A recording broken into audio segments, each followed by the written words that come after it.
montagne longa babi non lumière à Montréal lobinin balobi que non banatu ya Montréal bonjour bonsoir banatu ya Montréal babi site na bino ya ngoyo Congo ya lobby donc Congo ya lobby image ba pose tare montagne longa so continue sur on sait que tox donc dababi que bana ya Montréal Calgary Ottawa Toronto Canada mobimba Congo ya lobby ya ngo site na bino événement tout mariage anniversaire fête ba matanga ba soirée on va bien contacter Congo ya lobby donc so boy non vraiment Congo ya lobby wana ke sa mukino na bat nous on va bien site na bisonde ya ngo Congo ya lobby donc donc yo mo confirmer ma Congo ya lobby on a confirmé pas maman déjà si na confirmé donc on a confirmé le flou Congo ya lobby donc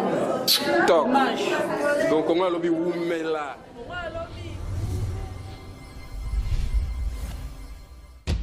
moko hein si tezaka moko ce qu'on a posé na ba news nyonso s'est passé na Kinshasa domaine nyonso oyo s'est passé na Kinshasa si tezaka moko eza Congo ya concepteur nga fandi hein à concevoir yango avec vision ya Congo ndenge de lingeza balobi si teza moko sokoza na 4 coins ya monde ozo yango sans problème sans www.congoyalobi.net www.congoyalobi.net voilà sikoyo avec le mannequin du média JBS le patron oyo avandi ça makama avandi ça va faire Congoyalobi il y a une émergence il y a mutu to ya mboka parti ya kosakanate Congoyalobi avenir ya lobby et pesa mika na Congo ya lobby suka na masolo ya Congo ya lobby en tout cas Congo ya lobby ezana biso en tout cas faut mailler les beleza pour Congo lobby ezana to lingeleza là umela et on vous ramène pour $20 et puis tous les plats qui seront proposés ce soir vont être à $10 donc on a négocié ces prix-là pour que nous puissions passer un agréable moment. Merci. Et à tout à l'heure pour la suite du programme.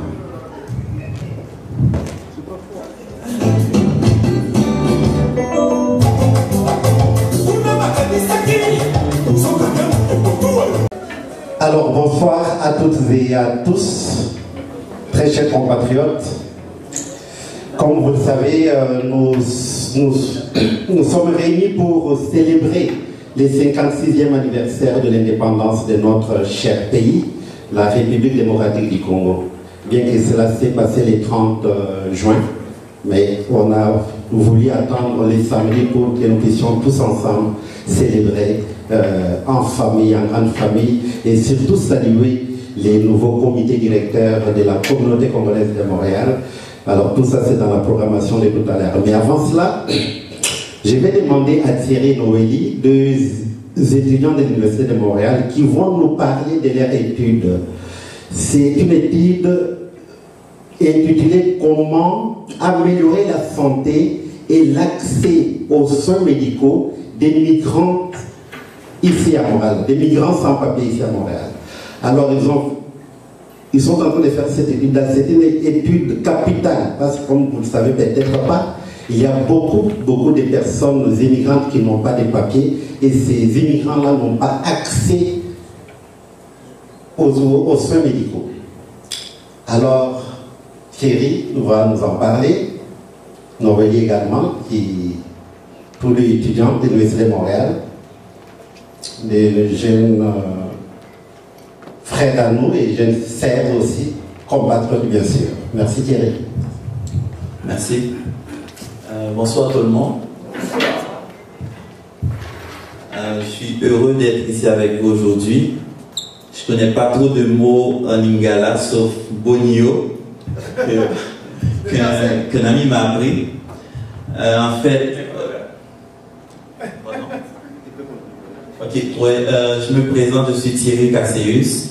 Je suis originaire d'Haïti. Je crois que j'ai beaucoup d'amis congolais. Puis ma collègue c'est Noélie. Elle est originaire du Congo Kinshasa. Donc pour être bref, on est deux chercheurs de l'Université de Montréal et qui en fait on fait partie d'une équipe de recherche de l'école de santé publique de l'Université de Montréal qui organise en fait une activité qui se centre sur les migrants sans assurance maladie. En fait, on a déjà été ici une fois, je pense qu'on a mis des affiches un peu partout. Et le projet se concentre sur les personnes qui sont nées à l'extérieur de Montréal, qui ont plus de 18 ans et qui n'ont pas l'assurance maladie. Donc il y a différentes situations qui peuvent arriver qui font que des personnes n'aient pas la carte soleil ou une assurance privée. Donc ce qu'on fait, c'est que l'indépendance de la République démocratique du Congo, c'est certainement sûr qu'on doit penser à certaines têtes, à certains personnages, dont un qui est célèbre, c'est Patrice Emery Lumumba. Et ce soir, nous avons la chance d'accueillir Papa Gilles Emongo Lumumba, qui a sorti un livre très très important, intitulé Le paradigme Lumumba, libre ou mourir. C'est mourir ou libre? Libre ou mourir.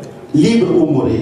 Alors c'est un livre important, comme je l'ai dit hier lors de la passation des pouvoirs.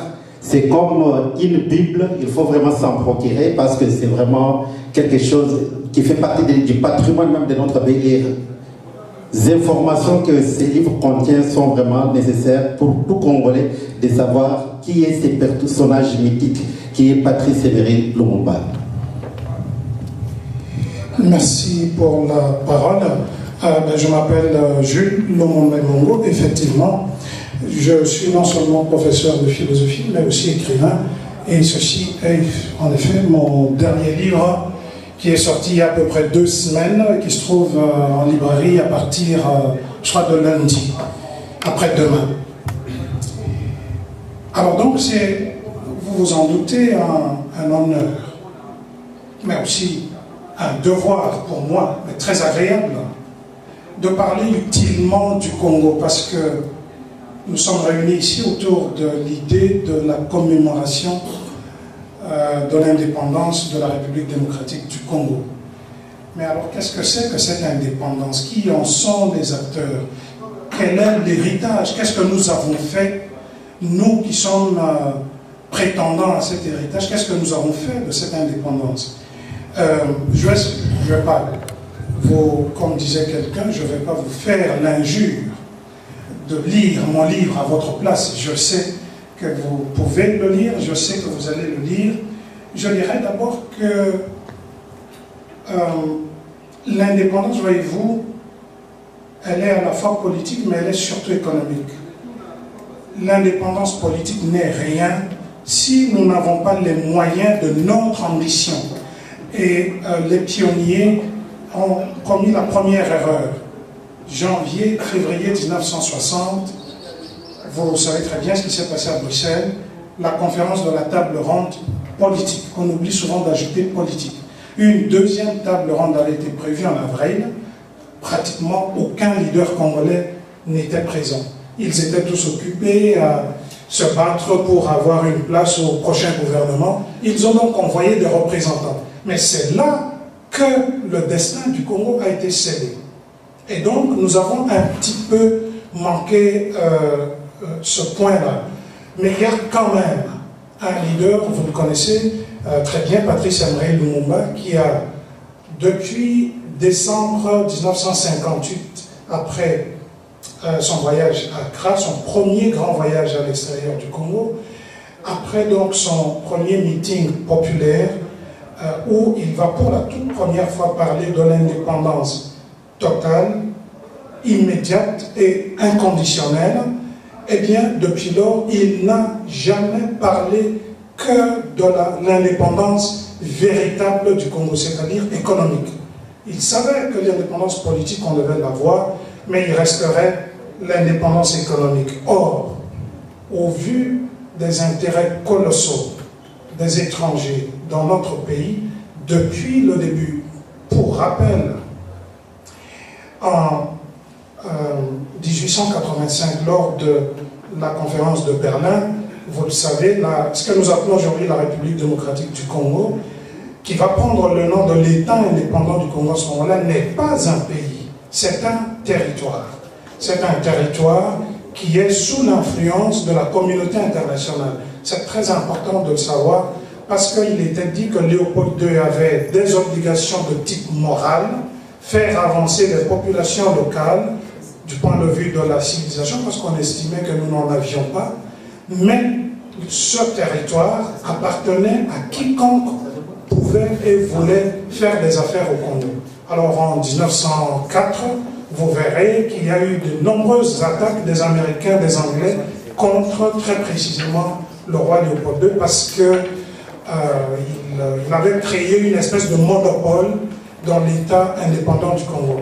Et donc, tenez-vous bien, il y a un journal qui a écrit noir sur blanc qu'il fallait pendre le roi Léopold II pour les exactions commises contre les populations congolaises. Ça ne veut pas dire que ceux qui l'attaquaient nous aimaient un peu plus. Je voudrais simplement souligner que depuis donc la création de ce pays comme pays, ce pays a existé comme territoire, sous l'influence internationale, et ça n'a pas changé. Alors donc, Patrice Emery Lumumba, son combat sera celui de dire le Congo aux Congolais, il faut que les Congolais assument leur indépendance, qu'ils s'assument eux-mêmes, d'où par exemple le slogan le neutralisme positif.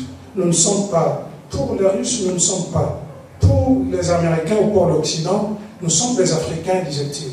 C'est ce que Mobutu va reprendre, ni à gauche ni à droite, et il ajoutait maladroitement, ni même au centre. Alors vous pouvez vous poser la question, on était où? Cela dit, dans mon livre, donc, j'examine qui était cet homme Lumumba. J'ai eu la chance de rencontrer des témoins oculaires, des gens qui ont travaillé avec lui. Albert Kalonji, je l'ai rencontré à Bruxelles il y a longtemps, et beaucoup d'autres. Et tous ont souligné sa force de travail. 2 nuits sans sommeil, et il était toujours lucide. La force de ses convictions politiques, il savait qu'il pouvait mourir, et à un moment donné, c'est Kanza, j'oublie son prénom, Thomas Kanza, merci, qui écrira que, parce qu'il était l'ambassadeur du premier gouvernement près des Nations Unies, qui écrira par la suite, il dira, j'ai eu une conversation téléphonique avec Patrice Emery Lumumba avant sa fuite à Stanleyville, et il me dira, j'ai donné tout ce que j'ai pu, il me reste peut-être à donner ma vie, peut-être qu'en ce moment-là, la cause du Congo sera un petit peu avancée. Alors, pour parler du livre lui-même, il s'est écrit énormément de livres sur le Lumumba. La plupart traitent surtout de la façon dont il a été assassiné. Mais qui était cet homme? D'où vient-il? Comment a-t-il grandi? Je connais des livres sur sa jeunesse, mais je ne connais pas beaucoup de livres sur sa carrière. Tenez-vous bien, Lumumba était ce qu'on a appelé à l'époque un bon nègre, c'est-à-dire un colonisé comme il faut. Il a eu l'immatriculation, vous comprenez, l'on prétendait que certains Noirs, ceux qui vivaient dans ce qu'on appelait les espaces extra-coutumiers, notamment la mission catholique ou protestante, étaient considérés comme tels, parce que c'est le curé qui était le chef du village appelé mission. Eh bien, ces Noirs-là pouvaient recevoir une carte de mérite civique attestant qu'eux étaient des Blancs, des Noirs, enfin des Belges à peau noire. J'ai un oncle qui est décédé aujourd'hui qui disait « Je suis noir de peau, mais belge de manière ». Et il était très fier de l'être. En Lingala, on disait « Mondeleno », mais aujourd'hui, nous pourrions sourire. Lumumba l'a été jusqu'au bout. Puis il y a eu le tournant. Et il a alors radicalement changé. Il s'est battu pour l'indépendance de son pays. Ça, c'est pour le premier chapitre. Le deuxième chapitre, je prends deux événements, 2 moments clés de sa vie, 2 documents phares. Le discours du 30 juin, j'essaie d'examiner. Pour moi, c'est un rendez-vous avec l'histoire avec un H majuscule. J'ai entendu beaucoup d'analystes dire Lumumba a commis une erreur politique ce jour-là, c'était du suicide politique. Oui, mais lui, il savait très bien ce qu'il faisait. Si vous relisez le discours du roi Boutouna, dans lequel il dit que la Belgique a envoyé ses fils les meilleurs au Congo, dans lequel il recommandait chaudement aux Congolais de ne pas détruire l'outil que la Belgique donne au Congo. Bref, un discours paternaliste. Si vous relisez le discours de Kasavubu, vous verrez que Kasavubu remercie la Belgique magnanime d'avoir accordé l'indépendance au Congo. Eh bien, j'ai rencontré Jean Van Lier, d'un ami personnel de Patrice Lumumba, aujourd'hui décédé. C'est d'ailleurs le seul Belge qui a été interdit de séjour au Congo à l'époque du Congo belge, à cause de son engagement pour la cause du Congo. Il a écrit énormément de livres, dont en 1963, édition Présence africaine, La pensée politique de Lumumba. Eh bien, Jean Van Lier, c'est celui qui dira à Lumumba, est-ce que tu as lu le discours du roi et la réponse du président? Il dit non, et là on est la veille de l'indépendance. C'est lui qui lui dira, mais tu ne peux pas laisser dire ça le jour de l'indépendance du Congo. Évidemment, Lumumba va rédiger son discours, Thomas Kanza et quelques autres vont témoigner, Kassongo qui était le secrétaire, je crois, au Parlement, le président, je ne sais plus très bien, eh bien tous vont trouver son discours trop virulent, et quelques minutes avant de rentrer dans l'hémicycle du Palais de la Nation, ils vont retoucher le discours. Si vous regardez les images de ce jour-là, le 30 juin, vous verrez que Lumumba, pendant que le roi et le président parlent, il continue encore de retoucher le discours. Et il va donc casser, si vous voulez, la façade diplomatique pour parler du fond de ses tripes et dire que l'indépendance qu'on avait conquise, et d'ailleurs son adresse est à la direction des combattants de la liberté aujourd'hui victorieux. C'est seulement vers la fin de son discours, protocole oblige, qu'il va dire « sire », c'est-à-dire un seul mot à l'endroit du roi. Donc je fais une analyse approfondie de l'événement discours, puis la lettre à Pauline Opano, épouse Lumumba. Nous savons avec certitude, c'est écrit, que plus que probablement le 13 janvier 1961, Ndaka, Kasavubu, Mobutu et quelques autres se sont rendus à Tessville, Mbanzabungu aujourd'hui. Parce qu'il y a eu mutinerie à l'armée et alors la crainte c'était les têtes brûlées peuvent sortir Lumumba de prison. Il y a même d'ailleurs une légende qui dit qu'ils l'ont carrément sorti de prison. Et nous savons qu'ils sont allés lui proposer, on va mettre tout à plat, on va créer une nouvelle légalité et on va te donner une place dans ce nouveau régime de transition. Il refuse tout net. C'est donc entre le 14 et le 15 qu'il écrit cette lettre. Il faut peut-être souligner que de sa geôle de Tessville, il réussira à envoyer au moins 3 missives très importantes et à se faire enregistrer par des journalistes italiens le dernier message enregistré de Lumumba. Eh bien, dans cette lettre, c'est seulement le début de la lettre. Le protocole simplement qui dit « ma chère épouse ». Toute la lettre est d'une lucidité et d'une dimension prophétique exceptionnelle. Vous trouverez une analyse aussi de l'héritage de Lumumba lorsqu'il dit « mes enfants », au fond, il nous voit, nous tous. Il nous voit, nous les enfants du Congo. Et enfin, je traite de ce qui a pratiquement jamais été traité. Quel est l'héritage de Lumumba? Qu'est-ce que c'est que le lumumbisme? C'est tellement important, je crois, d'en parler parce que, bon, c'est pas pour faire la polémique, mais Lambert Mende a un parti politique qui se réclame de Lumumba. Ce n'est pas sérieux. Joseph Kabila a été mis dans le même rang que les héritiers de Lumumba, Laurent Désiré Kabila, Pierre Moulele. Mais on oublie que Lumumba pratiquait la non-violence, Pierre Moulele a pratiqué l'insurrection du Kivu, du Kwilu, pardon. On oublie que Laurent Désiré Kabila a pris le pouvoir par la force. On oublie que Lumumba a été, je pense, c'est ma prétention à tout le moins, l'homme politique de notre pays, je crois, qui a été légaliste, mais jusqu'au bout. Y compris lorsque, dramatiquement, dans la nuit du 4 au 5 septembre 1960, lorsque Kasavubu le démet ainsi que quelques ministres, sans respecter quelques clauses de la loi fondamentale, quelques heures après, il démet Kasavubu, ils vont se rencontrer.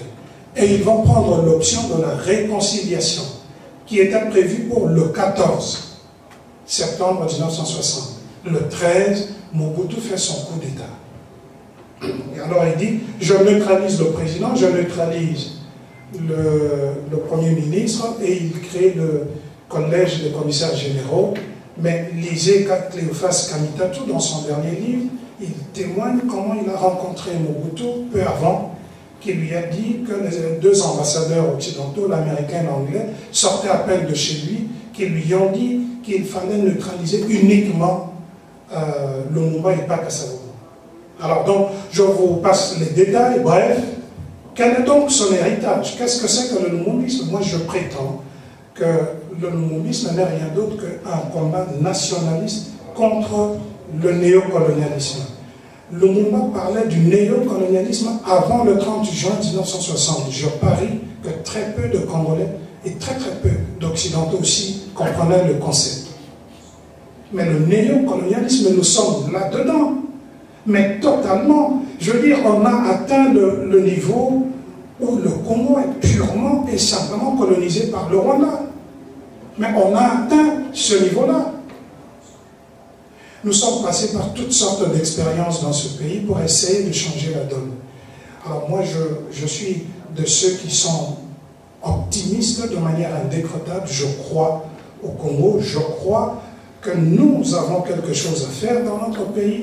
À titre d'exemple, simplement, si demain, moi je viens de Katakokombe, si demain un Libanais créait une entreprise à Katakokombe et moi, je vais demander du travail à ce Libanais, ce n'est pas la faute du Libanais, c'est ma faute à moi. Il faut occuper le terrain. Et pas seulement à Kinshasa, ne créons pas des entreprises seulement en ville. Il faut occuper le terrain et pas laisser les autres prendre la place et ensuite nous plaindre. Je suis désolé, beaucoup de gens m'ont dit, vous écrivez des livres, donnez des conférences, ce n'est pas ça qui changera la situation du Congo. Je ne suis pas capable de prendre les armes, je réponds toujours que mon arme à moi c'est la plume. Je suis désolé de ne pas pouvoir prendre les armes. J'espère que nous sommes, je crois, que nous sommes dans une belle salle, dans une belle ville, dans un beau pays. Mais ce n'est pas par les armes que tout ça a été construit. C'est aussi par les idées. Alors je vous souhaite très bonne lecture. L'éditeur était là, il aurait dû passer avant, mais comme tout a été un petit peu décalé, bon, il a dû repartir pour d'autres tâches. En librairie, il se vendra, m'a-t-il dit, à 30 $. Pour aujourd'hui, il a accepté que le livre soit vendu à 25 $. Je vous remercie de votre attention. Que vive le Congo et vive vous-même, parce que en dehors de vous, il n'y a pas de Congo possible. Je vous remercie et très bonne fête. Merci beaucoup, Papa J.G. Mango. Alors, les livres sont là à 25 $ aujourd'hui, puis après, demain, ça sera 30 $ dans la librairie. La soirée continue, comme je vous l'avais dit, la boisson se vend, 3 bouteilles pour 10 $. Et puis tous les plats ce soir, c'est 10 $ également. Tous les plats, je n'ai pas encore le menu. C'est les restaurants 30 juin qui s'en occupent. Alors ne vous gênez pas pour commander la boisson. Et nous sommes là jusqu'aux petites heures du matin. Tantôt, vous aurez la suite du programme parce qu'il y a quand même la présentation du nouveau bureau de la communauté congolaise. Il y a l'équipe Béni qui est là, qui va nous parler de toutes les opérations qui se sont faites durant ces dernières semaines. Et puis, c'est ça, nous sommes ensemble. Ça continue avec DJ Pro, les naturels. Comment? Non, c'est bon. Indépendant, ciao, ciao. On demande au président d'ouvrir la piste. Oui. On va l'encourager. On ouvre la piste avec toutes les...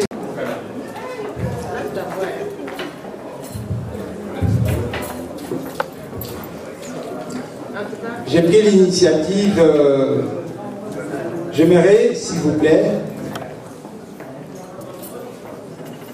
aujourd'hui, je suis là aujourd'hui devant vous J'ai été élu, comme vous le savez. Voilà. Mais par contre, avant que je sois élu, il y avait quelqu'un d'autre qui était avant moi. Il y avait un président, je ne sais même pas que j'ai pris le micro pour lui, j'ai juste arraché le micro.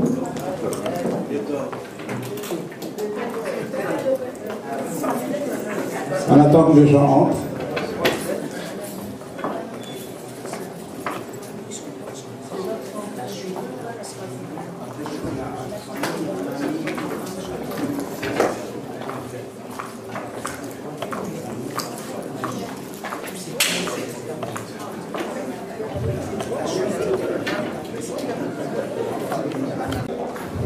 Oui, je suis là aujourd'hui, je suis président de la communauté congolaise de Montréal. Mais il y avait un prédécesseur, il y avait quelqu'un qui était là avant moi, monsieur Jean-Marie Moussenga, monsieur le président. Président Jean-Marie Moussenga, s'il vous plaît. Non, mais il reste toujours président. C'est comme un ambassadeur. Hein. On l'appelle toujours ambassadeur, même s'il n'est plus...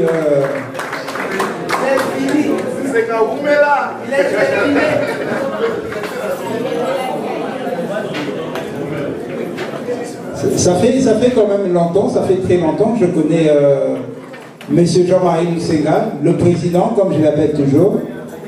Quand je l'ai connu, il était président, puis à mes yeux, il reste toujours président. Je ne sais pas l'appeler autrement, si ce n'est président Jean-Marie Moussenga. Hier, j'étais en train de dire ceci, c'est que nous avons un grand défi. Parce que M. Jean-Marie a été présent dans la vie de beaucoup de personnes à Montréal. Il a marqué la vie de beaucoup de gens à Montréal. Et tout ce que les gens disent de M. Jean-Marie Moussenga, le président, non seulement c'est de choses bien, mais on dit également, et c'est vrai, c'est qu'il n'y a pas plus disponible que M. Jean-Marie Moussenga.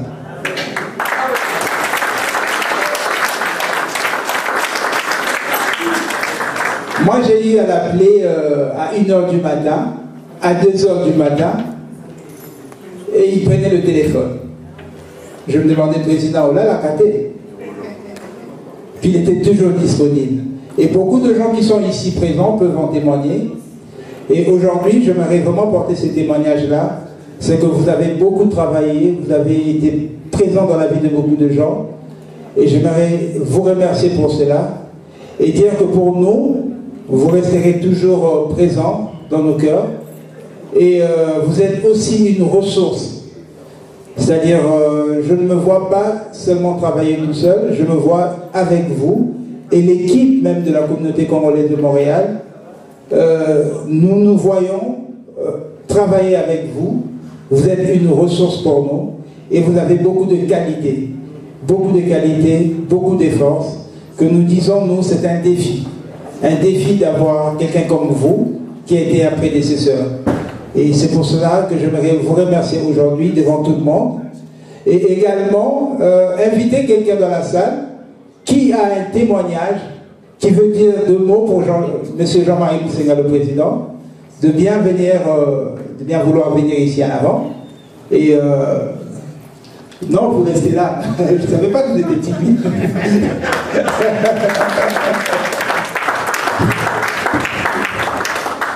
Merci beaucoup, Président. Voilà, donc on se connaît très bien avec Jean-Marie.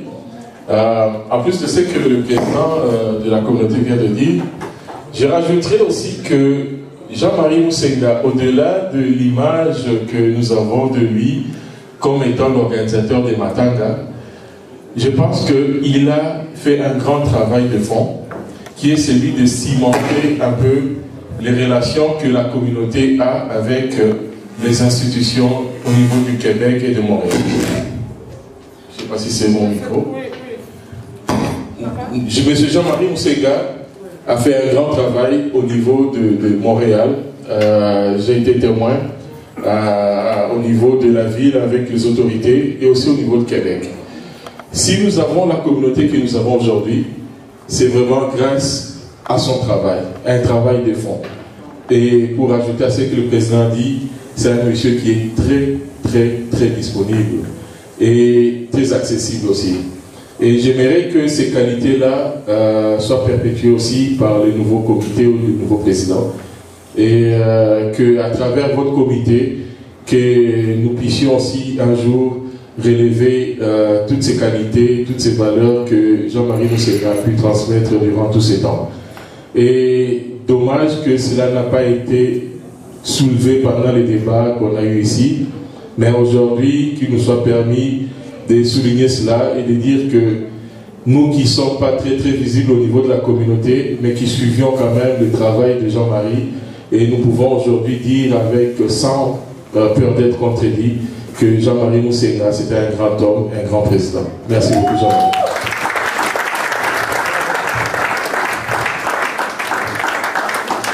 Président, vous restez à côté de moi, il y a beaucoup à dire sur vous. Merci. Je vais me mettre au milieu. Ce que je voudrais souligner ici est très simple. Mesdames et messieurs, nous sommes en train d'assister à une espèce de microcosme d'une passation de pouvoir exceptionnelle dans l'histoire du Congo. Est-ce que vous en connaissez?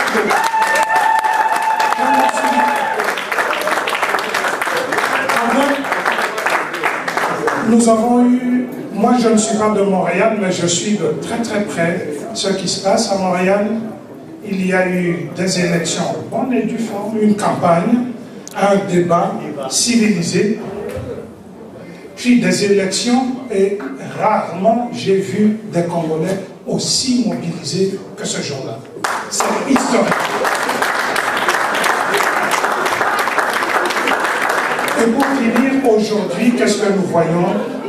Un président sortant avec tellement d'élégance qui passe le flambeau à un président rentrant.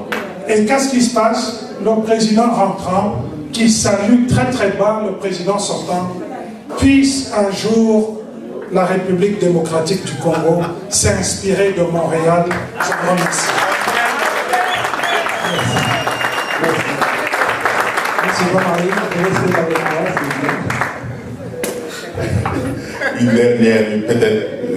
Une dernière chose que je peux lui dire à titre de président sortant. Il y a quelque temps, moi, évidemment comme responsable d'une communauté, je reçois beaucoup de gens qui viennent et qui souvent sont en détresse. Et je vais vous dire, bien honnêtement, hein, on l'a souligné tout à l'heure, mais je vais le dire vraiment, et il va s'en rappeler. À chaque fois que j'appelle, il répond. Et je me souviens d'une fois particulièrement où j'étais vraiment moi-même très embêté. Je sortais de ma chambre le matin pour aller dire la messe. Et qu'est-ce que je trouve devant ma porte? Un jeune qui est tombé. Et il disait, je suis venu voir l'abbé, je suis venu voir l'abbé. Puis il a perdu connaissance. Alors, mes collaborateurs le savent, parce que j'ai dit ce matin-là, j'ai dit, allez-y, faites une liturgie de la parole. Moi, je vais accompagner ce jeune homme à l'hôpital. Et je ne savais vraiment pas ce que je pouvais faire à ce moment-là. Parce que je venais de me rendre compte que le bonhomme n'avait pas d'assurance maladie. Alors, spontanément, évidemment, j'ai pris mon téléphone, je l'ai appelé. J'ai dit, président, qu'est-ce que je fais dans ces conditions? Alors, il m'a donné l'orientation qu'il fallait à ce moment-là parce que j'en avais besoin. Et la situation a été réglée de cette façon. Et pas seulement cela, parce que plus tard dans la journée, il m'a appelé pour me demander ce qui était advenu de ce garçon. J'ai dit, ça va, on nous a exactement référé aux ressources qu'il fallait, comme vous nous l'avez dit, et la situation a été prise en charge. Et j'étais vraiment touché. Je me souviens que lorsque je suis venu ici au débat des chefs, hein, j'avais le goût de poser une question, si on avait la possibilité de la poser en direct. Je voulais demander au chef, je vous le dis là spontanément, je voulais dire, lorsque il arrive une situation comme celle-là, j'allais vous la raconter là, qu'est-ce que vous me référez? Je voulais voir les différents chefs qui étaient là, s'ils étaient capables de donner spontanément une réponse qui aide, qui va directement donner une solution à une situation donnée. Et je vous jure que Jean-Marie, qui est là, il peut peut-être lui-même rougir ou noircir s'il le veut, mais il a cette qualité extraordinaire de répondre, de connaître les ressources où elles se trouvent et ce qu'elles peuvent faire pour aider telle personne dans telle situation qui a besoin de telle solution. Alors merci du fond du cœur, Jean-Marie, pour ce que tu as fait et ce que tu as fait. Merci vraiment du fond du cœur. Il y a un chanteur, le seul qui a l'isologie dans ça, qui dit quelque chose du genre Bana babote biso banko koe bangonde tala na biso. Je ne sais pas si vous connaissez, hein? Alors, il s'appelle Papa Wemba. On peut quand même l'honorer. Et il dit quelque chose du genre, je vais traduire, c'est que l'héritage que l'on transmet, hein, qui va se poursuivre à travers les enfants, les petits-enfants, ça devient notre miroir. Hein. On se regarde et on s'apprécie. On trouve qu'on devient beau ou qu'on devient vieux, peu importe, mais en tout cas, on devient quelque chose. Et ça va se continuer. Alors, c'est beau que vous puissiez regarder la génération à laquelle vous transmettez l'héritage et que vous puissiez vous voir là-dedans comme quelqu'un qui a semé quelque chose qui va pousser, quelque chose de bien, vraiment. Et donc, il faut arroser. Il faut arroser hein, pour que ça pousse comme il faut. Il faut nettoyer le miroir pour que vous puissiez vous voir comme il faut. Et ça va être une chose. Nous avons besoin de cela pour notre communauté. Voilà. Félicitations.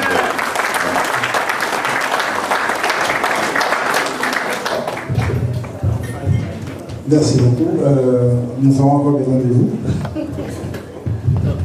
Voilà, moi je voudrais partager un témoignage de ma famille et moi.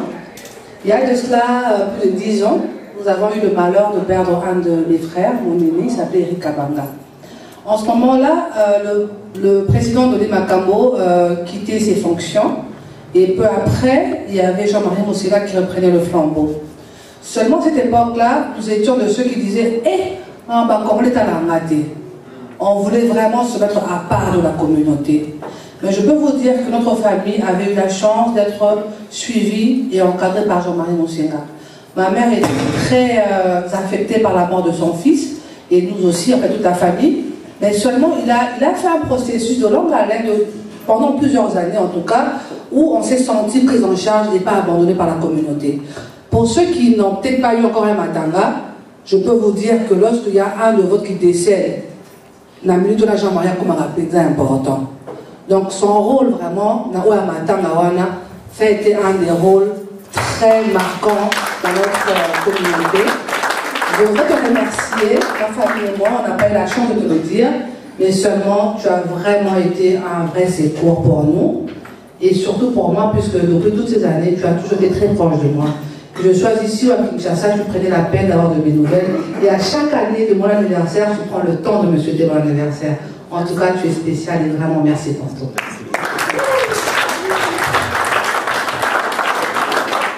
Donc, ce n'est pas encore fini, on reste encore là, on va prendre des témoignages. Vous voyez comment vous êtes important.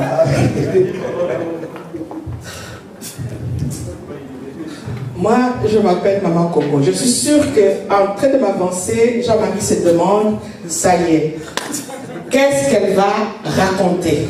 Je suis sûre. Mais cette fois-là, je suis là pour aussi donner un témoignage. En fait, je veux vous donner une confidence, quelque chose que je voudrais partager avec tout le monde, mais pour l'encourager. Plusieurs dans cette communauté, dans cette ville de Montréal, ne savent pas que Jean-Marie Moussela, c'est mon frère. Je vais vous expliquer. De fois, on a des gens qu'on rencontre, ce sont des amis, ce sont des connaissances, ce sont des passants qui ne nous ont pas impactés ou qui ne nous ont pas influencés de quelque manière que ce soit. Il y a des personnes à qui on ouvre, dès qu'ils entrent dans votre vie, vous ouvrez des portes pour eux. Il y a des personnes qui passent, il y a des personnes qui restent à vie dans votre vie. Et Jean-Marie Moussenga fait partie de ces personnes qui restent à vie dans ma famille, de mon mari et de moi-même. Et pourquoi?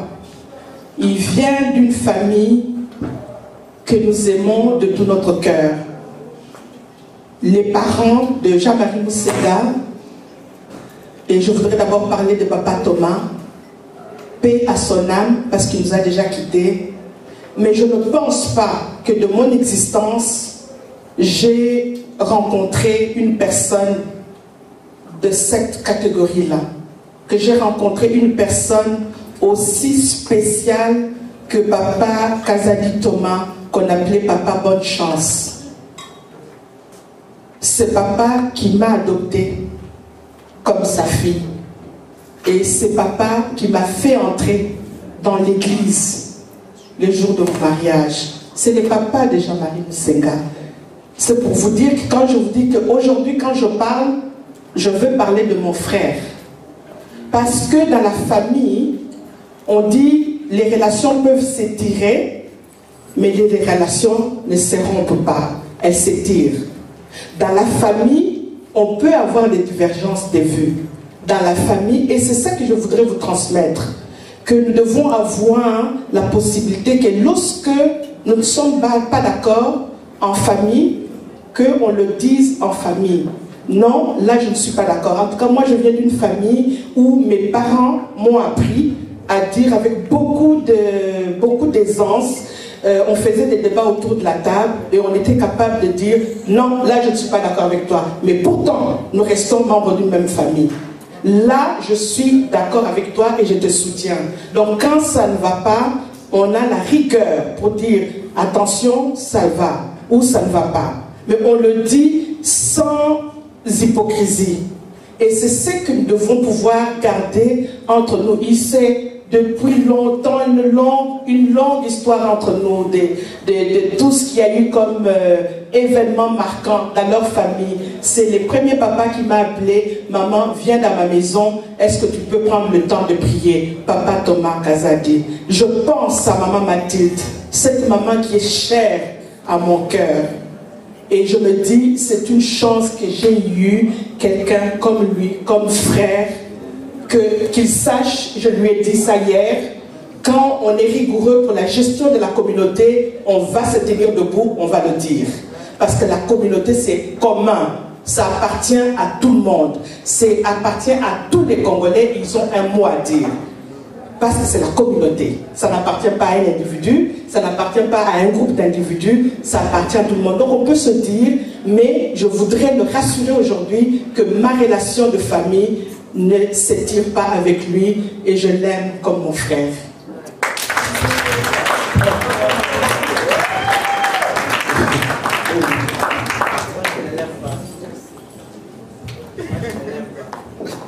Bon.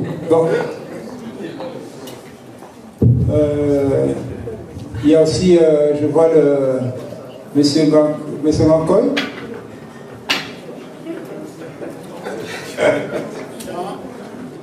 Parce qu'il me faisait signe, puis je vois du coup... Non, il dit qu'on perd le temps là. C'est une perte de temps. Non. Moi, j'ai jamais aimé pousser.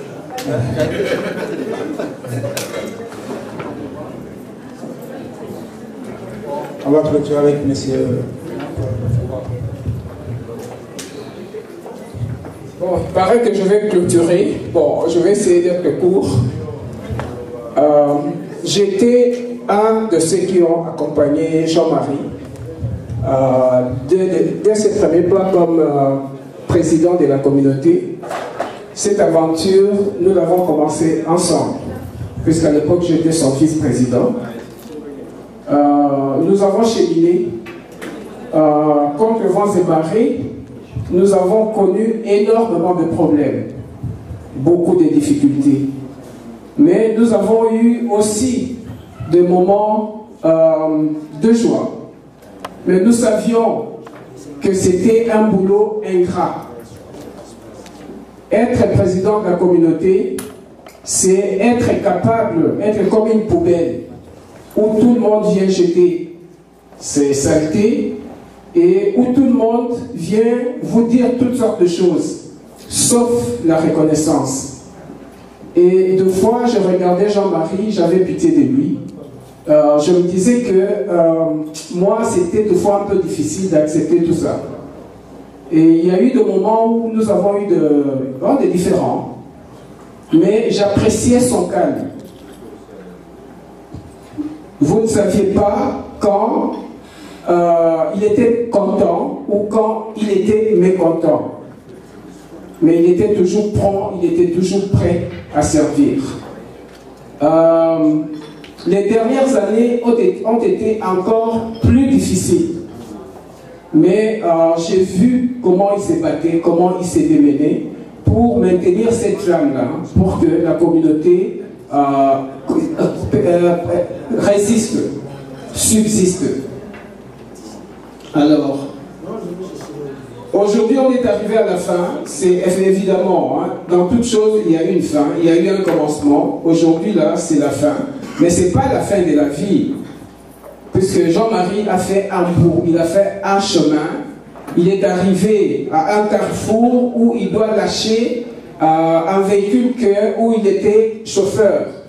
Mais il y a un autre véhicule qui doit maintenant en prendre, n'est-ce pas? Dans notre communauté, nous voulons aller de l'avant.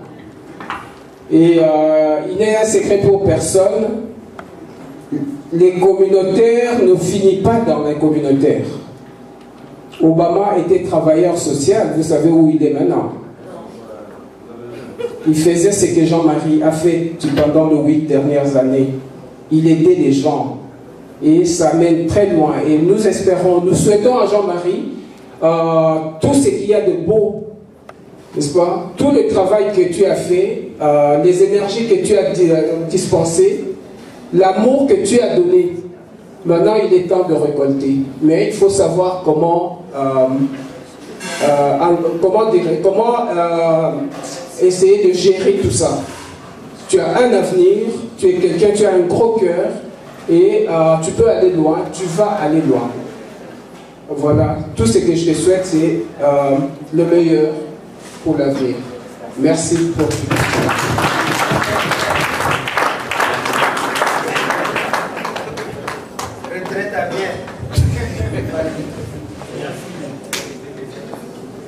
Je vais encore y... Mais juste après vous, Monsieur Luamba, nous clôturons. Ça, je vous promets. Ah, mais... Alors là, nous allons peut-être réduire le temps. Merci beaucoup, Président Jaladi, d'avoir fait cette acceptation et une félicitation. Merci beaucoup. Merci de m'avoir accordé la parole pour venir ajouter quelque chose qui n'a pas été dit depuis que je vous ai écouté, tous les témoins qui sont passés. Vous savez que notre pays traverse des moments difficiles, pratiquement depuis 1990. Et jusqu'à présent, la situation ne s'est pas arrangée, tant à l'intérieur qu'à l'extérieur, et nous menons des combats, chacun à son niveau. Moi, je suis dans du côté politique, j'ai beaucoup exercé dans la communauté, du côté politique, et c'est pourquoi je suis venu dire un mot de ce côté-là, parce que nous avons mené des luttes ici, à Montréal, ici au Canada, et à travers les partis, mais aussi au travers de la communauté congolaise de Montréal, et Jean-Marie a toujours été présent.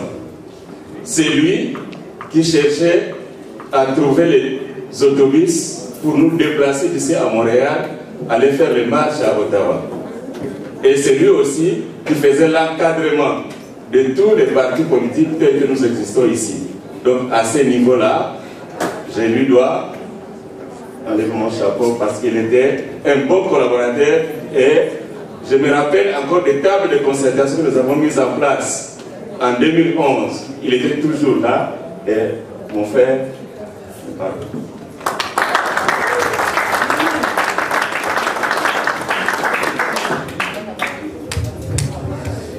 Bon, je pense que là nous allons continuer avec la soirée. DJ, Midi. Merci Monsieur Jean-Marie Moussenga. Encore des acclamations. Merci Président, merci. La soirée continue. Merci, la soirée continue avec l'opération Béni. L'opération Béni, j'appelle donc Maman Congo, ma sœur Maman Myriel Béa, qui va nous présenter tout le travail que l'équipe a fait depuis un bon moment.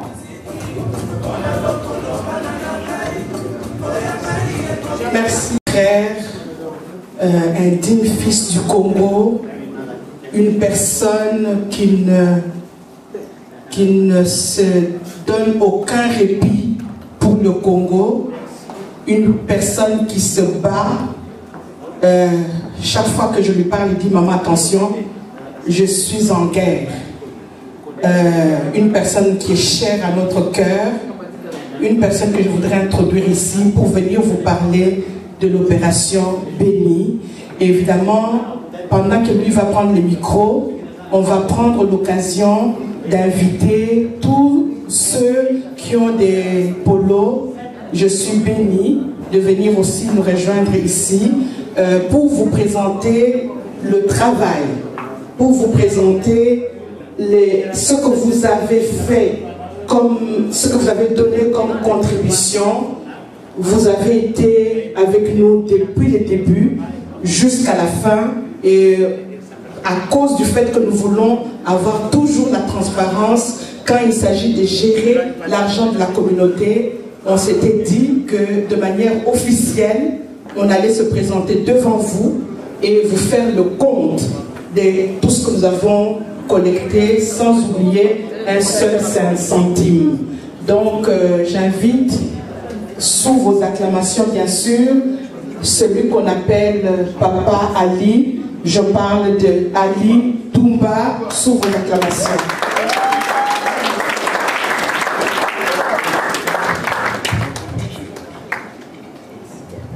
Les autres peuvent avancer. Tous ceux qui ont les t-shirts bénis, vous pouvez venir pendant qu'ils parlent. Bonsoir. Mais nous attendons que toute l'équipe arrive.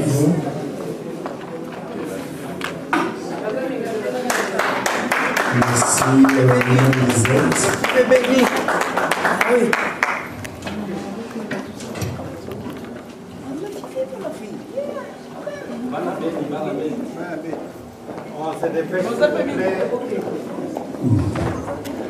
Merci, merci. Voilà, même le vice-président est avec nous. Premier ministre. Premier ministre. Voilà, la relève est assurée.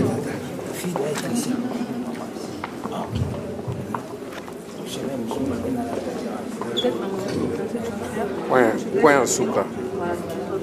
Le bas. Non, en bas, plus là. Ok. Donc voilà, nous avons tous entendu et nous avons tous suivi à la télévision comment est-ce que les nôtres, nos frères, nos femmes, nos sœurs, nos enfants ont été massacrés à Béni. Et ça nous a beaucoup touchés. Et suite à cet élan de solidarité, nous nous sommes organisés pour récolter un peu d'argent pour envoyer à nos frères et sœurs là-bas, les rescapés, les blessés. Nous sommes conscients que ces montants est ici presque insignifiant, mais pour ceux qui sont sur place, c'est quand même de l'argent. Et nous n'avons pas la prétention de dire que nous sommes la seule activité en leur faveur, mais nous avons essayé.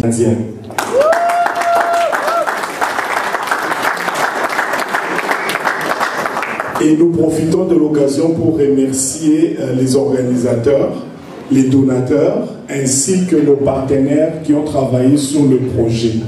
Et nous remercions particulièrement notre commanditaire principal, M. Yves Loukoussa, qui, comme par hasard, c'était le président de notre CENI. Merci Yves.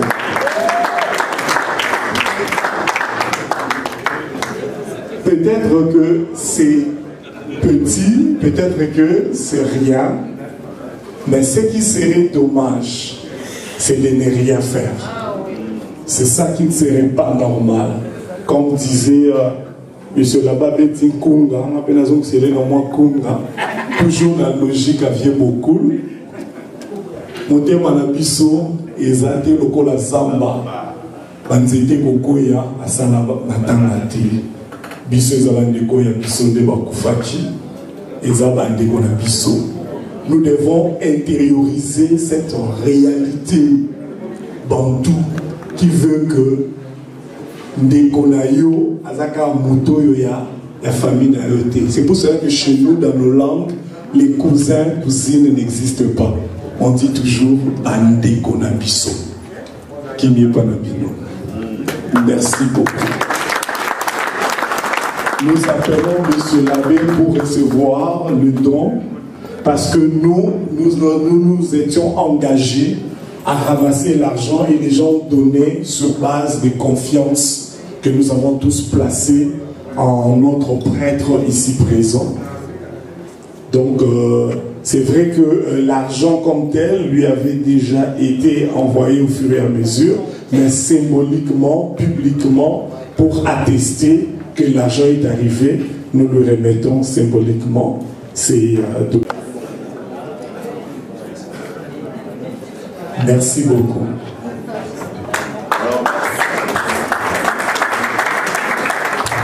Évidemment, au nom des gens de Béni, mais je dirais au nom du Congo, de tous les Congolais, il faut dire merci vraiment à vous, l'équipe qui avait travaillé, et à chacune et à chacun de ceux qui ont contribué pour que nous puissions tenir ce montant.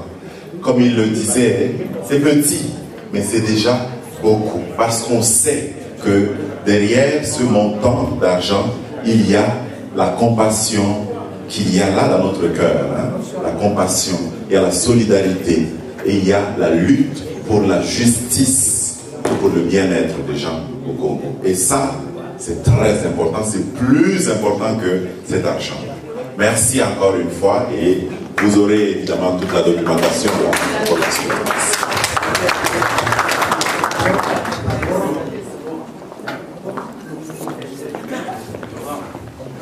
Président Jean-Marie Moussendia, s'il vous plaît.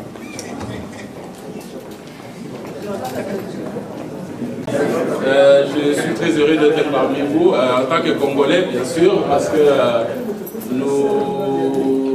je voudrais aussi saisir cette occasion pour féliciter mon jeune frère, le président Jean-David Ngazi, pour sa victoire lors des élections.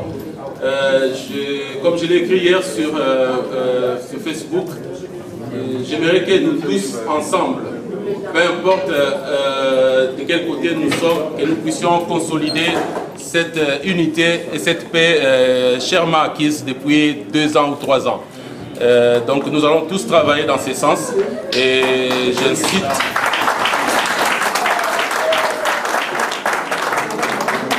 et j'aimerais aussi que les membres de la commission électorale, puisque la commission électorale est aujourd'hui divisée, qu'ils puissent trouver un compromis ensemble pour que nous puissions effectivement mener ce projet jusqu'à terme. Et je crois en mon jeune frère parce que j'ai eu à le côtoyer depuis 4 semaines déjà. Et j'ai compris que c'est quelqu'un, en dépit de son jeune âge, qui est très sage. Et qu'il se mette au-dessus de la mêlée, au-dessus de sa famille ou de son appartenance. Je lui demanderais même de fuir tous les personnes qui pourraient être un handicap majeur pour la poursuite des activités de la COCOM, pour rehausser la COCOM, pour rehausser le niveau de la COCOM au niveau où nous souhaitons. Parce que c'est un idéal que nous voulons tous atteindre, un idéal noble, un idéal social que nous voulons atteindre. Donc merci beaucoup et bonne soirée à tout le monde.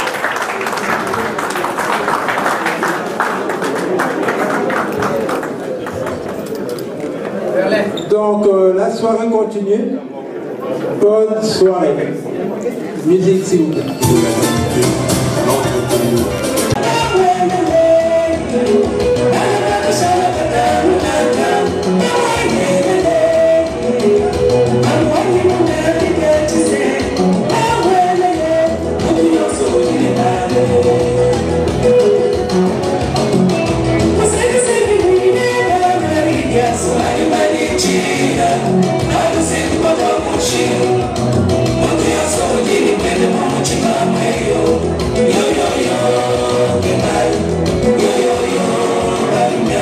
Merci.